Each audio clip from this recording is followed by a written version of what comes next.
They were very professional, these kids. They were young. Dustin was like 12 or 13 when we started. The other kids were like around 15 or 16. And they were just, they were younger than that, really. See, they were one of the real secrets to the show's success, is they were playing the age they were. Elizabeth Berkley would come up to me at table reads.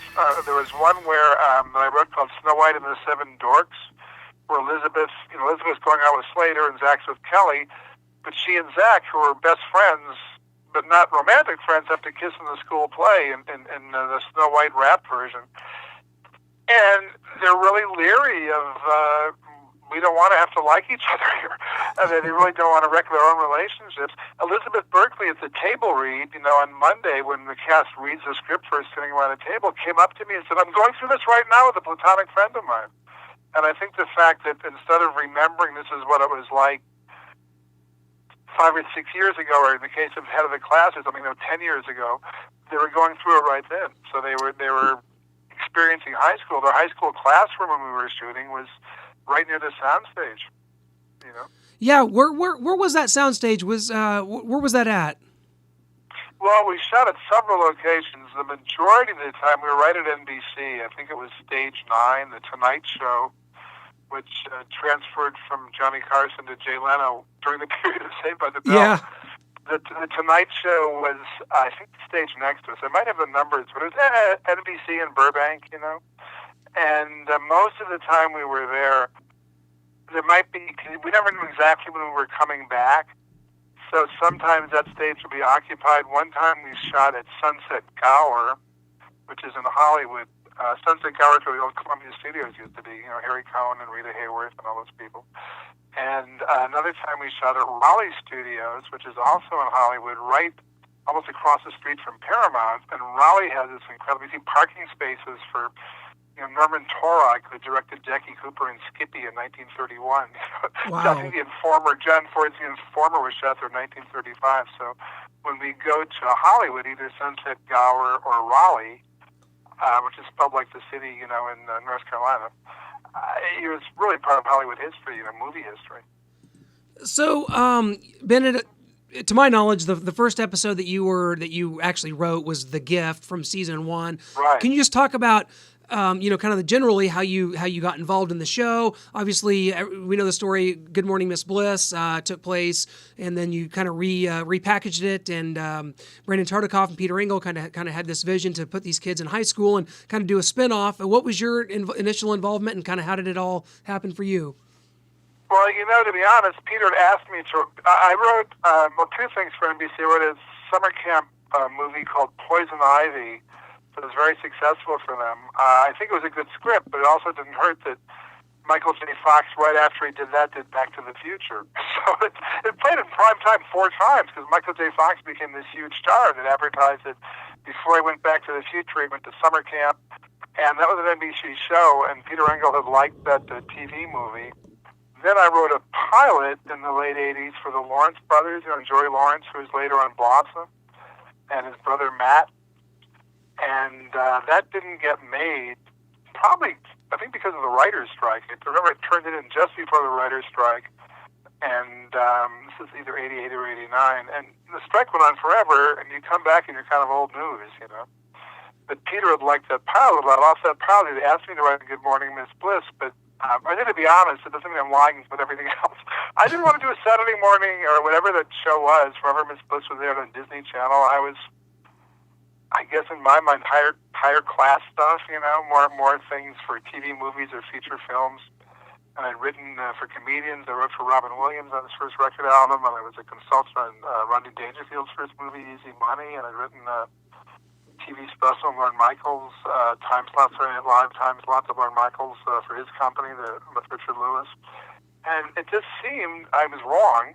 It seemed like, who's going to care about this? And then after that strike was over, and Peter said, let's just show Disney, and Brandon Tartikoff, so let's just show Disney we can make this show work. So he called me and said, you want to, we're just doing 7 episodes. The original order was just 7 episodes. And he said, you want to, work as story editor? And at that point, I was coming off a strike. My daughter was like a year old or something like that. We just bought a house. It was really just for money. I had no. I liked Peter a lot. Peter was a very entertaining guy, and I enjoyed him a lot. So I thought, well, working with Peter will be fun. But I just thought this was going to be, 7 episodes and then out to go back to writing features or TV movies. I didn't know it was going to be 10 years. But I remember I co-wrote King of the Hill. I was one of several. We all sort of planned out. There's a long way to get around to the gift, isn't it? King of the Hill I co-wrote, and I gave that script to my wife, who's I wouldn't say a tough critic, but a fair critic. And she said, this is pretty good. And she's a writer. She writes young adult novels, and for big publishers and stuff. And her liking it sort of lifted me up. And then the table reading, the cast, the first time we saw them, I thought, and some of them, I don't think Tiffany even acted much before, but they were all really good. It took Lark a little while longer. Mario right away had tremendous personality, and they were all good, basically. So we did the first show. I think Peter probably told you the first show was shot with the game show crew. No, I didn't know that. Story? Yeah. Oh, the King of the Hill was the first thing we shot with a game show crew. They didn't know what the hell they were doing. And really, I'm not kidding. You see the mic in the shots? They fired all of them. They were not used to shooting sitcoms. And so I think The Gift was the fourth one we shot. I'm not sure. It was just everybody. It was a really small staff. I mean, we always had a small staff compared to primetime shows might have a dozen writers. We had like 4 or 5 people all the time. It was really a small staff, which made it harder because there's only so many people contributing ideas and you're stuck and things like that. But it had the benefit of, because there were so few writers, everybody got to write several scripts. When we started getting our orders for 26 shows, when you have a staff of like 5 or 6 people get to write 3 or 4 scripts, versus if you have a staff of 12, everybody gets to write 2 scripts maybe. So The Gift, it just sort of was my turn to write it. Speech getting hit by lightning. And it's a whole story here. I mean, Speech gets hit by lightning is able to see the future. And I said, well, you gotta, high school kids, if you can see the future, there's got to be a test coming up. And the kids have to cheat. And they use Screech for that. And then eventually, they get punished because his memory starts screwing up and he can't remember the questions anymore. And NBC called Peter that weekend and said, you can't have this kids cheating on a Saturday morning show. And Peter and I argued, you have to show kids do something wrong so they can learn how to do something right. And it worked. Yeah. Very memorable episode. So, yeah. I was always trying to push a kind of anarchistic streak into that show. Well, Bennett, what do you remember about John Moshida, the fastest talker in the world? Played terrible Testaverde, came on the show. Get him. I couldn't believe we could get that guy, because those commercials he was doing, whether they're for American Express, they're gigantically successful. He had a bunch of commercials. And Dennis Erdman, who directed that show, when I said we're getting him, he said, I wish we could. I said, I'm serious. We're hiring that guy to play the teacher. And he was fantastic. He still holds the world's record for fastest talker in the world. And you wanted the impossible teacher. Because Jessie, the conscious thing with Jessie is the most moral of the group. And is she going to cheat or not, And then she's so obsessed with getting good grades that she's willing to cheat. And remember there's a scene in there where because it used to be as surreal as possible. And there's a scene in there where he's talking so fast, Testaverde, they have to, and Jessie, Preach is using 2 pencils, and Jesse's pencil catches on fire. Yeah, he's writing so fast. Yeah, well, that's the kind of stuff we would do. And it's not, realistically that wouldn't happen, but you're using exaggerated reality to make the point of how hard it is and how impossible it is to keep up with a guy. So it's kind of like the reality, this is nothing new, that the reality of it is somehow more real when you step outside, everyday reality and stuff. Also, we were competing with cartoons, so we had to do kind of those kind of things Chuck Jones or Tex Avery would do with Warner Brother cartoons, just to kind of keep the audience going. Also, Brendan Tarnikoff said, Peter may have mentioned this to you, no scene more than 3 minutes. Interesting. I'm sorry. Yes, delete that. Take that and burn it. As Mo said. Hey, do? I got a great idea. While I'm talking to you, I'll put your website up here so I can hype you. Yes, that'd be great. Yeah, that's a good idea. All right, so I'll just, because it's a cookbook while I was talking, it didn't make any sense, really. So I was talking about one of the secrets to Saved by the Bell's success. Here's my phone. And one of the secrets was Brendan Tartikoff had said, you're on Saturday morning, which we were originally, you're competing with cartoons, no scene longer than 3 pages. So we would just zip through it, get in and out as fast as we possibly could. I think that helped the pace. Also, we tried to play it fast. We're competing with, Chuck Jones and Tex Avery and the great Warner Brothers cartoons, the great Bugs Bunny, Daffy Duck, Pepe Le Pew, one of my favorites. So we had to really speed it along, and I think that pace is one reason the show has lived too. It's just no breathing room, no pauses. It just keeps moving and keeps moving. Bennett, so, as we look on here in this show, you wrote 20 episodes, you were involved in so many, as the show evolved from season 1 to season 2, you see physical difference in Mark Paul Gosselaar and Dustin Diamond, that the show also takes a turn, becomes more serious. You get the caffeine pills episode. Was there a conscious effort to sort of take some of the silliness out and sort of set the cast on to more kind of serious high school topics? Yeah, after that, we got some awards for that. We thought we'd get more serious, and Tom Tenowich and I wrote Home for Christmas Part 1 and Part 2, and that was inspired by Comic Relief, which Robin Williams and Whoopi Goldberg and Billy Crystal hosted, to raise money to help the homeless. And I saw these interviews, and these people, they're not derelicts. A lot of these people just had bad luck. They lost their job, and once you lose your job and you lose your apartment, they ask you go to get a new job interview. They want to know your phone number. You don't have your phone. You don't have your address. So we tried to do, for kids, our version of Comic Relief. And it was a very conscious effort to do something, socially responsible. Well, that's kind of, yeah. That was nominated for a Humanitas Prize, that episode, by the way, which is a big deal. If you look up Humanitas Prize, they call it Barbara Walters called it the Nook. We didn't win. I thought we should have, but I wrote it. Well, it was, it's a far cry from episodes like The Mamas and the Papas or The Babysitters, where it's a lot more silliness. But in season 2 and above, it gets more.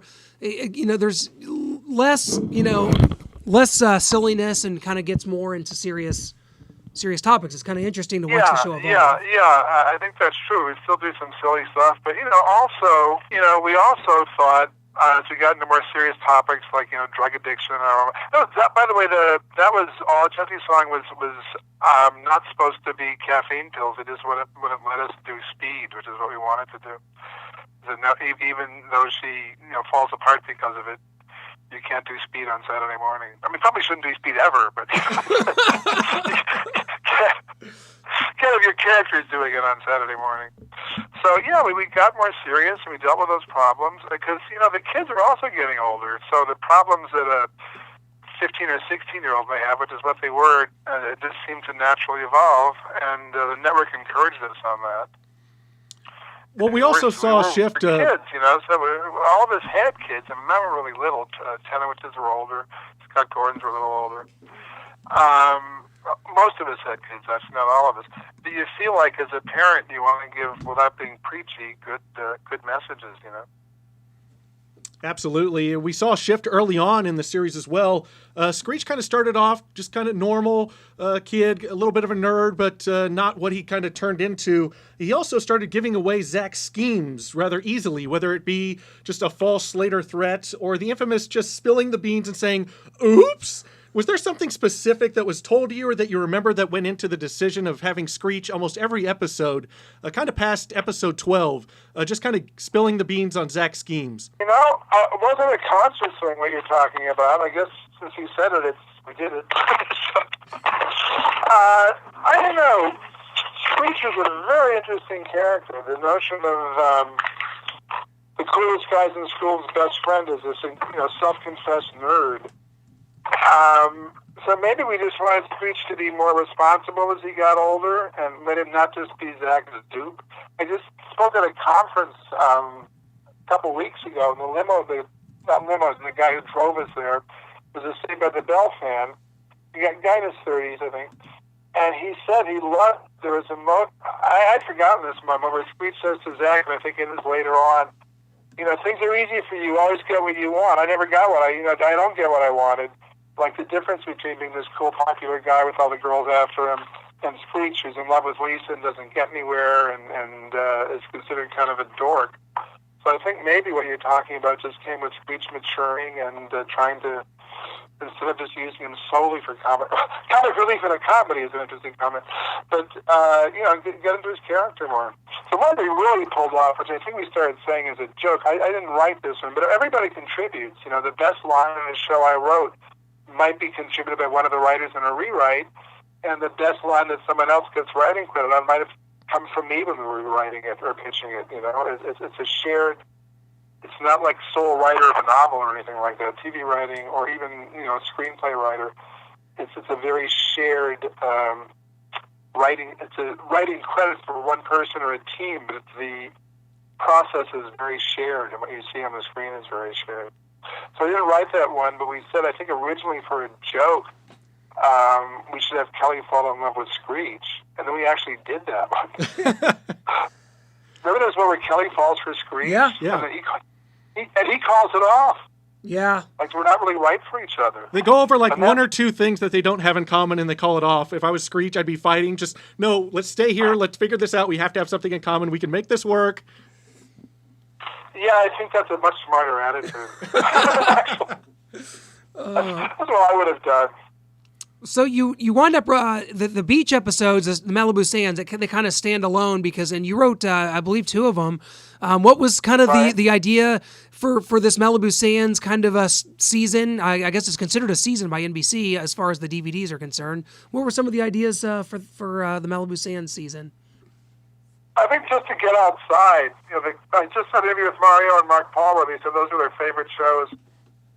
But you're very stage-bound. I remember I had a, not that I didn't enjoy working on the show, but I had a dream where I, for some reason, went to hell, and all it was a classroom, and a principal's office, and a corridor, and a bedroom, and then I look up and think, thank God, that isn't what my life is like, and then I went to work, and that's what it was. 10 years running for those sets, So I think being able to get out there, go to the beach house, which is originally what's left of William Randolph Hearst's beach home for Marion Davies. That's where we shot it. It's called the Sand and Sea Club. Oh yeah, was 90210 shooting right by there or something? Wasn't that? I don't know. I think It's funny. Peter had mentioned. I think Peter lived by there. Does Peter live by that? I think Peter lives pretty close to where you filmed Malibu Sands now. No, he didn't. He used to live in Brentwood, which is further, you go through from the ocean, you go through Santa Monica, and then Brentwood is the next, maybe 28 or 30 blocks from the ocean is Brentwood. That's where he lived when he first worked on this show. Now Peter lives in a beautiful, beautiful apartment building right on Ocean Avenue overlooking the ocean. He's quite a guy, Peter. I mean, he's very, very smart. Yeah, at this point, Saved by the Bell was being watched, Bennett, by 50% of teenage girls. That is astronomical. It's a huge hit by this point. Peter Engel said the cast was magical. They never missed. He referred to Dustin Diamond as a comic genius. Do you agree with his assessment on Dustin Diamond being a comedic genius, even as a teenager? I'm just having trouble following the question because you said 50% of teenage girls are watching something I wrote. When I was in high school, I couldn't get 1% of the high school girls in my class. That's pretty good. See, that's what you finally landed 50% of them. It took until your adulthood, but you landed 50%. Anyway, repeat the question again if you don't mind, Clint. This was about Screech, and Peter Engel had said, and when we interviewed him, that a lot of the writing and a lot of the things that you started doing with Screech, even early on, developed because he believed Dustin Diamond was a comedic genius. Do you agree with his assessment about Dustin's comedy prowess? Yes. I first interviewed him, just talking with him. It's 1989. I said, who are your favorite comedians? Thinking he'd say Bill Murray or Chevy Chase, or Eddie Murphy. He said Harold Lloyd and Buster Keaton. How many 12 or 13-year-old kids, 1989, were huge fans of Buster Keaton and Harold Lloyd? And he was a great physical comedian, Duff, and he'd come up with body language, the different voices and everything. No, he really was a comic genius. Well, another shift we saw early on was kind of Zach and Slater feuding, both fighting for the love and affection of Kelly. And later on, it seems, again, episode 12 and after, we see Zach and Slater form a bond, kind of a friendship, and then we see Slater and Jesse become a couple, leaving Kelly and Zach to be a couple, and kind of each guy has a girl that they're going after, and they're all friends instead of this feud we had going on between Zach and Slater. Yeah, well, I think the main thing the show was about was friendship, more than romance even. I mean, it was a comedy, but the main point we wanted to get, especially in high school, being a teenager being anything is not easy, but being a teenager is especially not easy. Like going to high school is brutal. And friendship, friendship sees you through everything, hopefully, and that's what we're mainly about. And romance, I guess comedy equally, and then romance. So the friendships were as important to us as the romances.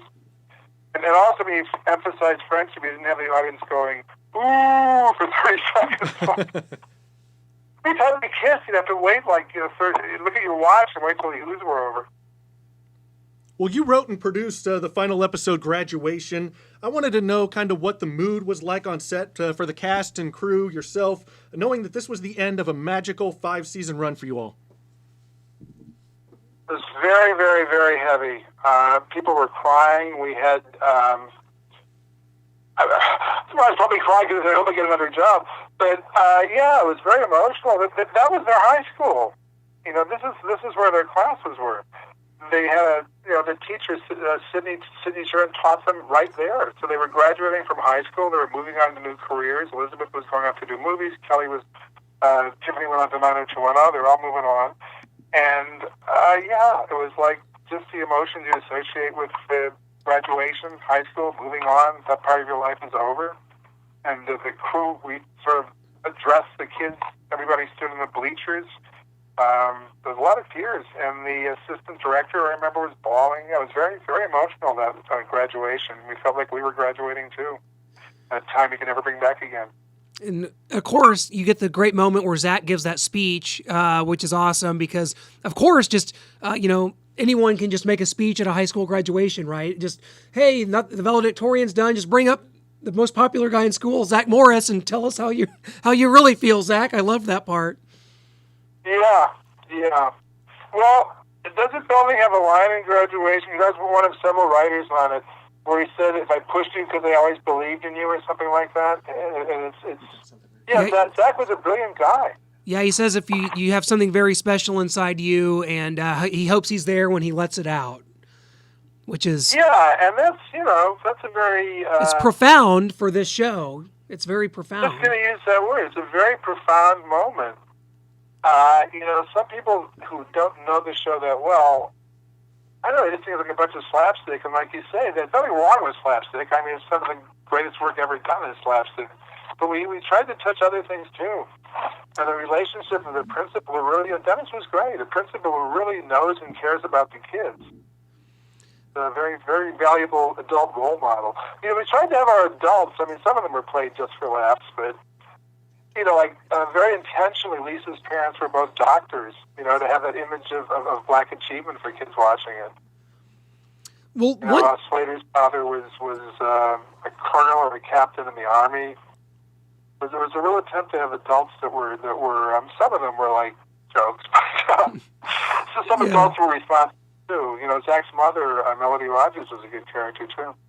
Yeah, and one challenge you guys definitely faced, and I wanted you to touch on this as a writer, is obviously at the end of this of the show, Elizabeth Berkley and Tiffany Amber Thiessen's contracts were up, and they were not going to be returning, so you had to bring in Leanna Creel as Tori. Just talk about those episodes and what kind of the challenges were. I know NBC ordered more episodes, so you kind of had to get these out. So what were the challenges of incorporating this new character?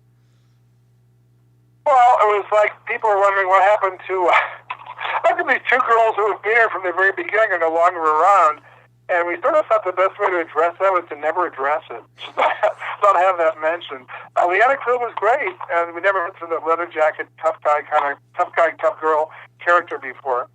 It was a challenge. We gave her some parts that were just for her, some shows based on her. It was just a different mix. It was also, we were so used to 3 guys and 3 girls. Now it was 3 guys and 2 girls.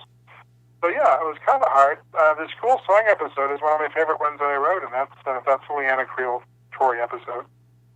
Yeah, that's a really good one. We had Ryan Holohan join us from that one. He played Sylvester Solomon, one of the nerds, and that always one of my favorite nerds, Sylvester Solomon. You used him in that one as somebody. I think he winds up having to threaten Zach to get his, because that's a good. The school song is amazing. Yeah. Well, thanks. I like that. You know what bugs me, and if you're listening, Shot Factory at NBC, even though Shot Factory I shouldn't say this. Everybody go buy the Shot Factory collection of Saved by the Bell. I guess, I don't know, $100 maybe. It's pretty good. That's pretty good. Yeah, but they aren't the complete episodes. No one seems to have the exact episodes. They're the episodes as they aired in syndication, but syndication versus Saturday morning has got to be a minute or a minute and a half shorter. And so some of the funniest stuff in school song is not, I don't believe, is in the collection or anywhere. I hope they didn't throw it out. Like Ox sings a school song, and he sings a song about his elementary school instead of high school. Wow. And they try to convince him, that's for your high school. And he just didn't get it. He said he liked elementary school better. And it got a big laugh at the taping, and I don't think you can see it anywhere. That disappoints me, as we, of course, had Troy Froman on to talk about his character Ox, and I would love to see that. that would be a great one. Well, we got to ask you, too, about Hawaiian Style, because when the series has ended, but you create this, kind of a TV movie, which you have a background in, you Saved by the Bell Hawaiian Style. What was sort of the expectation for that film, and, talk about just the writing process for that, and kind of shooting. You're shooting. I assume you shot somewhere in LA. You didn't go to Hawaii, but what was all that kind of like? Well, it's funny you mentioned the locations, because they did go to Hawaii for some drive-bys. I didn't get to go when I'd written the movie, but most of it was shot in Los Angeles. Malibu or overlooking cliffs in various parts of LA.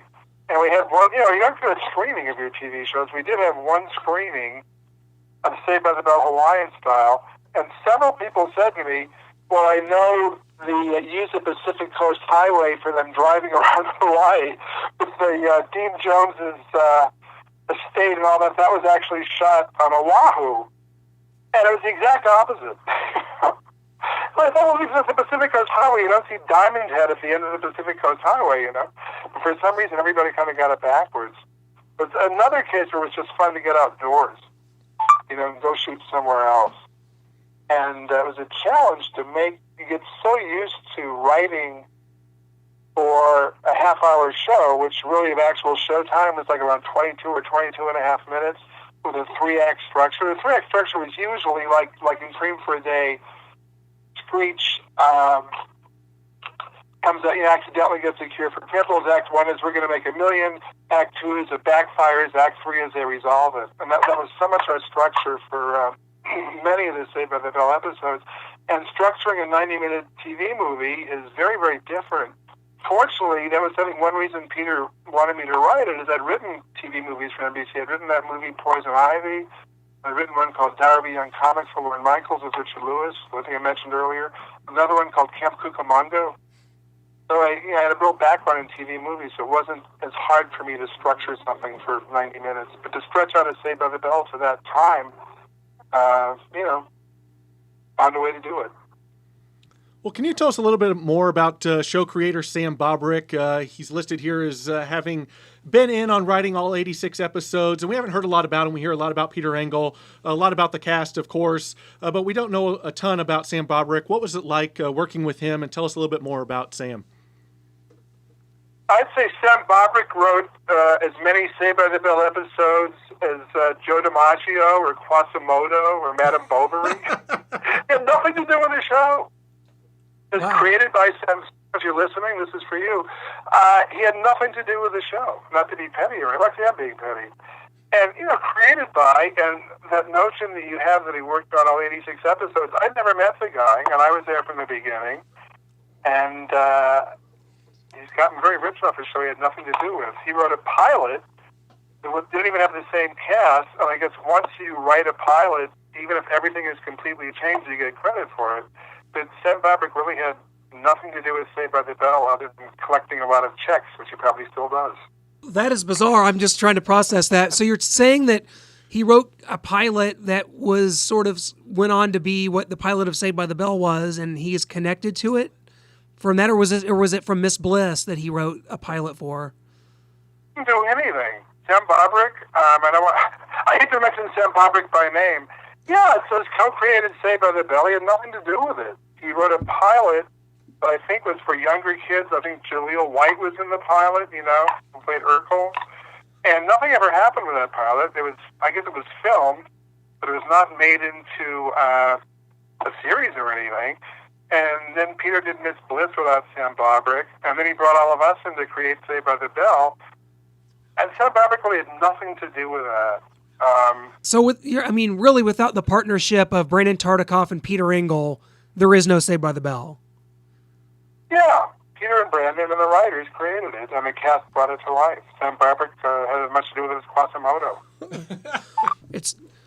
We don't want to make too much fun of Quasimodo. We've had Notre Dame catch a fire in the last couple of days. That's some friends. But people, how do you write comedy? Just to pay attention. When I was growing up in Cleveland, a friend of mine, Bob Freed, this is like about 5th or 6th grade, went to see the Anthony Quinn version of The Hunchback of Notre Dame on a Saturday matinee because he thought it was a football movie. Yeah, that's I'm not kidding. That's in a Saved by the Bell episode. That line. Is it? It's in one. It's in one where Lisa, she wants to date the smarter guy, and he says he's reading Hunchback of Notre Dame, and she said, "Oh, is that a football book?" Darren was her. Well, yeah. Serious. I probably wrote that line. Yeah, I think he's great. Who wrote what? That one probably had to do with Bob Freed, was my friend. So Bob Freed, if he's still around, you inspired a line in Saved by the Bell. That's Your funny. Was, well, Bennett, as we kind of wrap up here, and it's been just such a pleasure, but, I think that, what you've seen in the last few years, the fact that 30 years later we're sitting here talking about this in depth, you've got two guys, and Noah and myself, that are reviewing all 86 episodes. What do you think the legacy of this show is, and could you have ever imagined this when you started writing on this show? No, I never could have imagined it. I thought it was just a job. I thought it was a good show, that if I were 12 or 13, I would... especially when I started playing after school, I would, to avoid homework, I'd definitely watch the show. I had no idea. I guess the legacy is high school is a very touching, very romantic, and very funny time in your life. The value of friendship, I think that's what kept that show alive and still keeps it alive, is how important friendship is. And taking high school feelings seriously, Like, we never thought, we never had anybody say, you'll get over this when you get older, or years from now you'll look back at this. But you're in the middle of it, and your girlfriend or boyfriend breaks up with you. That really hurts. And we really took teenage feelings seriously. Well, yeah. Our friend Patrick Muldoon still can't outlive his role as Jeff Hunter, taking Kelly away from Zach. He still hears that every day of his life, he says. So that's kind of funny. Yeah, and I think that comedy is eternal, and it is a funny show. I think our affection for the characters, and there is kind of a magic, just the way those kids got along in real life, communicated to the screen. So you're seeing kids really enjoy the youth. High school is such a funny thing. It stays with you forever. Two things that really stayed with me. Charles Schultz, who created Peanuts? Yeah. He was interviewed, I think, after he was sick, and he was dying soon. And they asked him, boy, you've had such a great career, looking back on it. You're the most successful syndicated comic strip in the history of comics, and you've won the Legion of Honor and all. And Charles Schultz's comment was, kind of amazing for somebody who no one thought anything was going to come of him when he was in high school. Well, why did he even give a damn? But he would mention how he was looked at in high school all these years later. And there's another story in one of the Elvis Presley biographies. When he's at the peak of, in the first hitting, a few years after his biggies in Graceland, and there was a guy who went to high school with him called George Klein, who became a big disc jockey in Memphis. and he's showing George, he's introducing one of his new girlfriends around to the Memphis Mafia at Graceland. And he said, this is George Klein. He's one of the few guys who was nice to me in high school. That still stayed with him. You think, what does Elvis care? I mean, high school just really stays with you. It fuels whether you're trying to outlive what you were. Yeah, perhaps it fuels people, and even if it seems insignificant, maybe that's sort of acts as fuel for people when they do become successful, which is really interesting. And this show is one that will live on, currently on Hulu. It was on Netflix for years. They just took it off about a year ago, so it's currently on Hulu. Yeah, I wonder why. Hulu and MeTV. It plays on MeTV. Yeah, it does. I blame Sam Bobrick. Was I too hard on Sam Bobrick? Apparently you weren't hard enough after hearing that he had nothing to do with the show. Right. If it were me, I don't know where I would do it. I mean, the reason I'm even aware of it is sort of say, I wrote the original pilot, but I had nothing to do with the actual production of it. I mean, he's still going to be able to cash all those checks. That's where the real money is in show business, is creating a show. I mean, I was, especially for writing a Saturday morning show, I was paid well, because it doesn't pay like prime time. But if you create a show, or have ownership in a show, every time an episode airs, you get residuals. So it's not like if it's I wrote it, I get a residual for that one. If someone else, Tom Tunowich or Jeff Sachs, whoever it is, wrote it, that's their residual. Bobrick gets money every time an episode airs because he created the show. And it's very, if it's a pet peeve of mine, it's a Great Dane pet peeve. It's a big pet. But, at the same time, I can't complain. Beyond just being a living, to have created something that people still care about. When I was at USC Film School, they sometimes, they bring in John Ford and Alfred Hitchcock and bring people, big people. They'd also bring in some guys that I never heard of their credits or what they did. And the fact that if I mentioned Saved by the Bell, people of a certain generation know it is very rewarding. It's not even, I wouldn't call it either making me arrogant or making me humble. It's more like I can't believe it. Whatever emotion that is. I mean, grateful, I guess, is because you hope someone will care about it. You put all this work into it. So I'm very sort of grateful for the lasting appeal of Saved by the Bell. It's touching. Well, I believe you got to carry on with the college years. I think that you wrote an episode, Wedding Days, for the college years. Yeah. Short-lived, 19 episodes, I believe. That was so ridiculous, that episode. The college years, I didn't work on the college years. I came in to write that one episode. Peter, you can write one primetime episode. The money's better. The show did not have good ratings. And the day that I went in there to write, they were waiting for the rating for the night before. And so I'm sitting there waiting with the other writers in a room. The head writer comes in and says, I wish it weren't true, but bad news for you. The ratings last night were worse than last week. The show's going to be canceled. Sometimes you feel like there's no point in carrying on. A beat, and he looks to me, all right, the episode you're going to write. This is after everybody's miserable. There's no point in carrying on. And then he says, this is what you're going to write. So it was a little bit of a difficult experience that way. And they had said, just TV it's so bizarre. They said, we don't see any reason. This whole thing is just planning the wedding, and it just seems like unnecessary. You could have them planning the wedding in the first act, and then the wedding in Act 2 and 3. And if something goes wrong, they resolve it in Act 2, and then you have the wedding in Act 3. There's no reason for this to be, one whole episode on planning the wedding. It's just ridiculous. Well, as it turned out, not only was it one whole episode on planning a wedding, then they did a whole 2-hour TV movie about the wedding. So the head writer thought that there's not enough in here for a half hour, and it turned out to be 2.5 hours, so you just never know. Did I what? Did you ever get to meet Bob Golick? Yeah, I did. Just while I was doing the college years. I was doing the new class at that point. But the episode that I wrote for the college years, they were taping another episode. It's like, Bob Golick, I'm from Cleveland, and Golick was on that Cleveland Browns team that blew it to John Elway. You know, the miracle where they had the Denver on the 2-yard line. Yeah, the drive and the fumble. Yeah, the drive. Yeah, well, being from Cleveland, I talked to Golick about that, and he said that was. I mean, I don't know if he wants me to. Maybe this shouldn't be on the interview because Golick talking about it, but between you and me. He said, well, that's typical. I said, you're playing this prevent defense, which I always hate when a team's ahead, because all you're doing is saying you're stopping the bomb, but you're letting them get 8 yards here, 7 yards there, 10 yards there, and before you know it, they're down the field. And he said, well, that was Marty Schottenheimer, the coach. He would play not to lose rather than playing to win. It's funny.